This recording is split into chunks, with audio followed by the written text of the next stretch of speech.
Sinaway ni Nathan si David. 12 kabanata. Ngayon, isinugo ng Panginoon si Propeta Nathan kay David.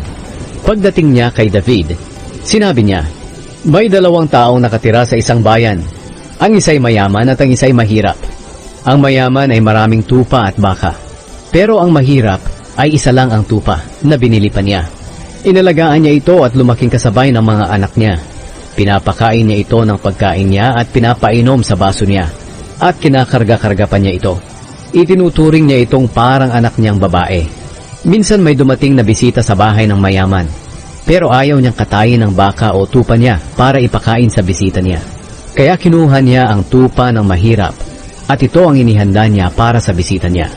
Labis na nagalit si David sa mayaman at sinabi niya kay Nathan, isinusumpa ko sa Panginoon na buhay na dapat patayin ang taong gumawa niyan. Dapat niyang bayaran ng hanggang 4 na beses ang halaga ng isang tupang kanyang kinuha dahil wala siyang awa. Pagkatapos, sinabi ni Nathan kay David, ikaw ang taong iyon. Ito ang sinasabi ng Panginoon, ang Diyos ng Israel. Pinili kitang hari ng Israel at iniligtas kita kay Saul. Ibinigay ko sa iyo ang kaharian at mga asawa niya. Ginawa kitang hari ng buong Israel at Huda. At kung kulang pa ito, bibigyan pa sana kita ng mas marami pa riyan. Pero bakit hindi mo sinunod ang mga utos ko? At ginawa mo ang masamang bagay na ito sa paningin ko. Ipinapatay mo pa si Uriah na Heteo sa labanan. Ipinapatay mo siya sa mga Amonita at kinuha mo ang asawa niya. Kaya dahil sa ginawa mo, mula ngayon palagi nang magkakaroon ng labanan at patayan sa pamilya mo. Dahil sinuway mo ako at kinuha ang asawa ni Uriah upang maging iyong asawa. Ito pa ang sinasabi ng Panginoon, may isang miyembro ng sambahayan mo ang maghihimagsik laban sa iyo. Ibibigay ko ang mga asawa mo sa taong iyon na hindi iba sa iyo at sisiping siya sa kanila na kitang-kita ng mga tao. Ginawa mo ito ng lihim, pero ang gagawin ko ay makikita ng hayagan ng buong Israel. Sinabi ni David kay Nathan, nagkasala ako sa Panginoon. Sumagot si Nathan, pinatawad ka na ng Panginoon at hindi ka mamamatay sa kasalanang ginawa mo. Pero dahil sa ginawa mo, binigyan mo ng dahilan ng mga kalaban ng Panginoon na lapastanganin siya. Kaya siguradong mamamatay ang anak mo. Nang makauwi na si Nathan, ipinahintulot ng Panginoon na magkasakit ng malubha ang anak ni David kay Bathsheba. Nakiusap si David sa Diyos para sa bata. Nag-ayuno siya sa loob ng kwarto niya at natutulog siya sa lapag gabi-gabi. Pinuntahan siya ng mga tagapamahala ng kanyang sambahayan para pabangunin, pero ayaw niya at ayaw din niyang kumain kasama nila. Nang ika-7 araw, namatay ang bata. Natakot ang mga lingkod ni David na sabihin sa kanya na patay na ang bata. Sinabi nila, paano natin sasabihin sa kanya na patay na ang bata? Hindi nga niya pinapansin ang pagdamay natin sa kanya noong buhay pa ang bata. Paano pa kaya ngayong patay na ito? Baka kung ano ang gawin niya sa sarili niya. Napansin ni David na nagbubulungan ang mga alipin niya. Kaya pakiramdam niya patay na ang bata. Nagtanong siya, patay na ba ang bata? Sumagot sila, patay na po siya. Pagkarinig nito, bumangon si David, naligo, nagpahid ng mabangong langis at nagpalit ng damit. Pumunta siya sa bahay ng Panginoon at sumamba.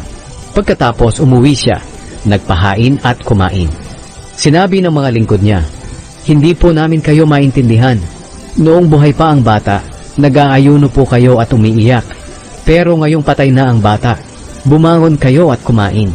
Sumagot si David, oo, nag-ayuno ako at umiyak noong buhay pa ang bata. Dahil iniisip ko na baka kaawaan ako ng Panginoon at hindi niya payagang mamatay ang bata. Pero ngayong patay na ang bata, bakit pa ako mag-aayuno? Mabubuhay ko pa ba siya?